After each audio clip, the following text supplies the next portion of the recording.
Nama Presiden Joko Widodo disebut-sebut dalam sidang gugatan perselisihan hasil Pilpres 2024 di Mahkamah Konstitusi. Dalam sidang, Jokowi dinilai menyalahgunakan kekuasaan atau abuse of power demi memenangkan Prabowo Gibran. Menanggapi tudingan tersebut, Jokowi juga menegaskan enggan berkomentar terkait jalannya proses persidangan di MK.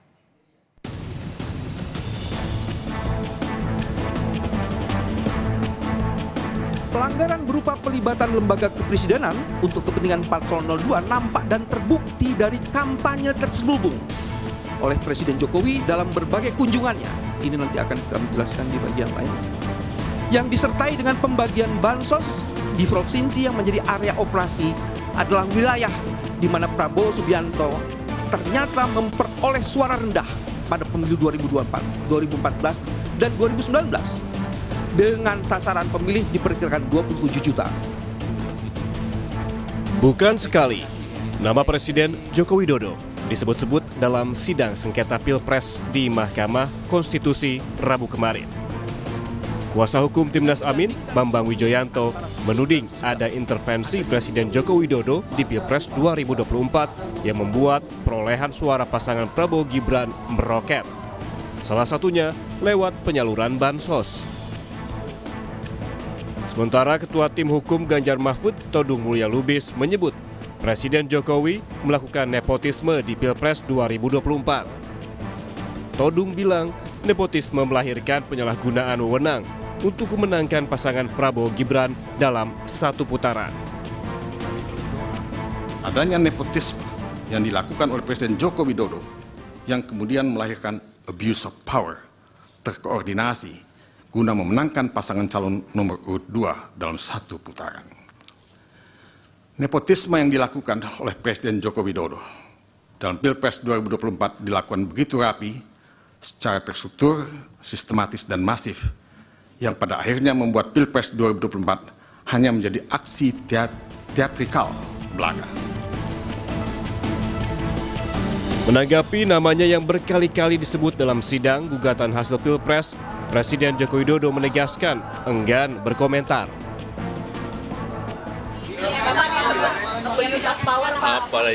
Untuk apa? Saya tidak mau berkomentar yang berkaitan dengan MK. Ya. Di sisi lain, Hakim MK yang juga adik ipar Jokowi, Anwar Usman, kembali dijatuhi sanksi etik dalam sidang putusan Majelis Kehormatan MK.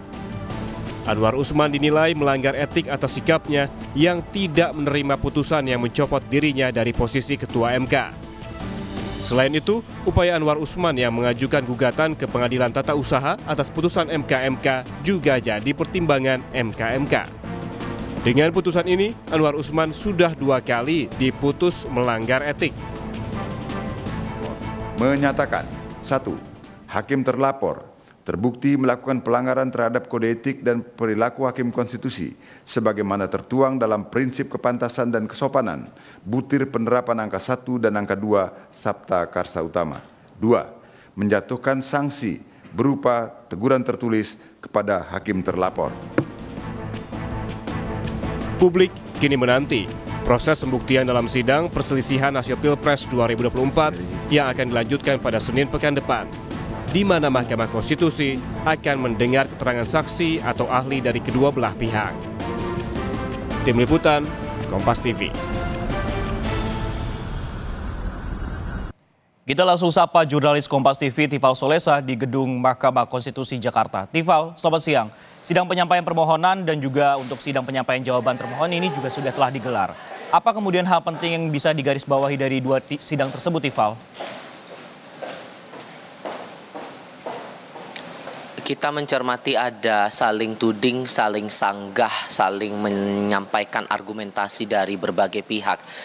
Terutama kalau kita merujuk dari hari pertama pada tanggal 27 Maret 2024 itu jadi kesempatan perdana bagi para pemohon untuk menyampaikan argumentasinya sehubungan dengan perselisihan hasil pemilihan umum, khususnya di pemilihan presiden 2024. Kita cermati untuk tim hukum nasional Anies Muhaimin yang terregistrasi perkaranya dengan nomor perkara 01 dan juga tim hukum dari pasangan Ganjar Pranowo Mahfud MD yang terregistrasi dengan nomor perkara 02 di Mahkamah Konstitusi. Keduanya benang merahnya sebetulnya sama.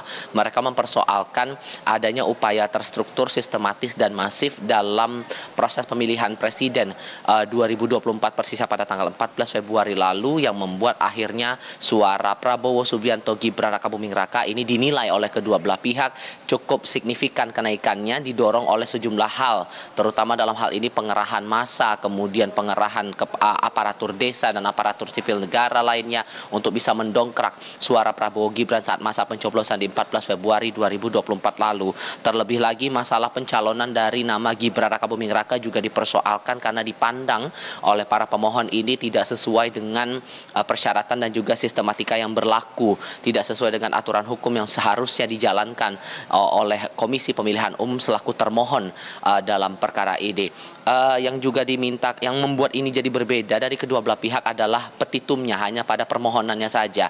Untuk dari pihak THN Amin ini meminta agar nantinya dilakukan pemungutan suara ulang dengan ketiadaan Gibran Rakabuming Raka sebagai peserta sebagai calon wakil presiden begitu. Sementara untuk permohonan atau petitum dari tim hukum Ganjar Mahfud ini meminta agar pasangan Prabowo Gibran ini tidak diikutsertakan dalam pemilihan suara ulang yang diharapkan bisa dilakukan dan diharapkan bisa dikabulkan juga oleh Mahkamah Konstitusi yang menyelenggarakan sidang PHPU Pilpres 2024 ini. Ini pun ditanggapi oleh berbagai pihak di persidangan esok harinya atau tepatnya kemarin di hari Kamis tanggal 28 Maret 2024. Saya mulai dulu dari pihak termohon dalam hal ini dari Komisi Pemilihan Umum. Komisi Pemilihan Umum ini menegaskan bahwa seluruh prosedur dari proses pra pencoblosan, masa pencoblosan sampai selepas pencoblosan di pemilihan presiden 2024 sudah sesuai dengan prosedur. Soal pencalonan dari nama Gibran Rakabuming Raka ini ditegaskan oleh kuasa hukum dari KPU sudah sesuai dengan peraturan KPU nomor 19 tahun 2023, ditambah lagi diargumentasi dari kuasa hukum KPU sepanjang proses pemilu itu tidak ada keberatan yang dilayangkan oleh pihak peserta lain atau peserta pilpres lainnya begitu sehubungan dengan pencalonan Gibran Rakabuming Raka sebagai calon wakil presiden mendampingi Prabowo Subianto. Kemudian untuk soal sistem Sirekap ini juga disampaikan oleh KPU bahwa seluruh sistem ini dibantah bahwa ada kecurangan di balik dihadirkannya data dalam Sirekap yang waktu itu kita ingat sampai pada akhirnya diagram ataupun juga grafik akumulasi suara ini tidak ditampilkan oleh Komisi Pemilihan Umum pada akhirnya, dan kembali ditegaskan lagi oleh KPU bahwa Sirekap ini hanya sebagai alat bantu dan dasar perhitungan tetap pada rekapitulasi suara berjenjang dari tingkat daerah sampai ke tingkat nasional dilakukan oleh KPU Republik Indonesia. Sementara dari TKN yang menjadi pihak terkait dalam perkara ini menilai bahwa laporan dari kedua belah pihak, entah itu dari THN Amin maupun juga tim hukum Ganjar Mahfud ini salah kamar karena tidak ada yang kedua belah pihak ini tidak sama sekali menunjukkan adanya selisih data, selisih suara yang dipegang oleh data pemohon 01 dan juga data pemohon peserta nomor urut 3 maupun juga dengan pembandingnya dengan data yang dipegang oleh Komisi Pemilihan Umum, dan dipandang bahwa permohonan yang dilayangkan ke KPU, ke Mahkamah Konstitusi ini hanya untuk mendiskreditkan pemerintah. Itu pandangan dari TKN selaku pihak terkait. Sementara dari pihak Bawaslu sebagai pihak memberi keterangan dalam PHPU Pilpres 2024 ini juga memberikan respon sehubungan dengan adanya dugaan tidak netralnya sikap Presiden Joko Widodo yang ditudingkan oleh THN Amin maupun juga tim hukum Ganjar Mahfud selama Pilpres 2024 ini. Mereka menyatakan bahwa masalah netralitas ini sudah sempat dicermati oleh Bawaslu, terutama laporan-laporan yang masuk ke Badan Pengawas Pemilu Republik Indonesia. Terlebih lagi masalah aksi bagi-bagi bantuan sosial ini yang ditengarai ini menjadi bagian dari sikap tidak netral Presiden Joko Widodo begitu, dan Bawaslu menilai bahwa tidak bisa dilanjutkan laporan-laporan tersebut karena dipandang tidak cukup bukti pelanggaran. Itulah yang kemudian ditanggapi oleh sejumlah pihak dalam 2 hari pertama masa sidang di Mahkamah Konstitusi sehubungan dengan PHPU atau perselisihan hasil pemilihan umum 2024 ini, Sisko. Baik, ini juga baru 2 hari berjalan dan juga untuk putusannya ini akan terjadi pada 22 April. Nah, untuk sidang pemeriksaan perkara yang akan digelar pada hari Senin, secara teknis ini bagaimana sidangnya akan berjalan, Tifal? Ketua Mahkamah Konstitusi Soehartoyo kemarin malam sebelum menutup masa sidang yang berlangsung kemarin di hari Kamis begitu menyampaikan ini pemeriksaan terhadap saksi dan ahli ini akan dilakukan secara bergantian. Nantinya di tanggal 1 April 2024 akan diberi kesempatan pertama untuk pelapor dari tim hukum nasional Anies Mohaimin untuk menghadirkan saksi dan ahli maksimal 19 orang. Itu juga sudah dibatasi dengan pertimbangan-pertimbangan tertentu. Kita juga paham bahwa waktunya cukup singkat untuk Mahkamah Konstitusi memeriksa seluruh berkas, kemudian mendengarkan keterangan saksi dan juga ahli, ditambah harus segera menyampaikan putusan nanti di tanggal 22 April 2024, sehingga perlu dibatasi jumlah-jumlahnya, jumlah saksi yang dihadirkan oleh tim hukum Anies Mohaimin nantinya di tanggal 1 April 2024. Ada permohonan sebetulnya dari THN Amin ini untuk bisa menghadirkan para sejumlah menteri dalam pemeriksaan perkara perselisihan hasil pemilihan umum ini di tanggal 1 April mendatang. Ada 4 nama yang diusulkan. Yang pertama Menteri Sosial Tri Risma Harini, kemudian Menteri Keuangan Sri Mulyani Indrawati, nama ketiga Menteri Perdagangan Zulkifli Hasan, dan nama keempat Menko Perekonomian Erlangga Hartarto. Niatnya mereka, kenapa kemudian mengusulkan 4 nama ini, adalah untuk menelusuri pembagian bantuan sosial yang mereka tengarai ini menjadi bagian kecil dari sikap tidak netral pemerintah untuk bisa mendongkrak suara dari Prabowo Gibran sampai akhirnya mendapatkan perolehan suara. Kalau kita ingat dalam proses rekapitulasi nasional suaranya di atas lebih dari 50% begitu. Ini juga yang kemudian ditanggapi atau direspons oleh Majelis Hakim dari Mahkamah Konstitusi. Soehartoyo menyatakan bahwa usulan 4 nama menteri ini akan dipertimbangkan lagi dalam rapat permusyawaratan hakim atau RPH, dan kemudian baru akan diputuskan bagaimana tindak lanjutnya, apakah bisa dihadirkan atau tidak.